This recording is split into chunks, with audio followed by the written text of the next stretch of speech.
Kuna mtu mmoja peke yake anaunda pesa, na huyo ni mtu anaitwa Delaru na anaishi pale Nairobi.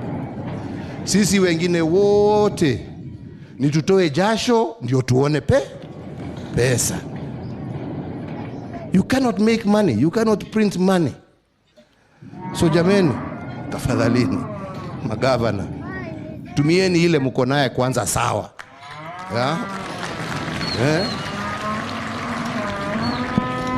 Sisi wote tupambane na ufisadi, badala ya pesa kuingia mifuko ya wachache na kunonesha tumbo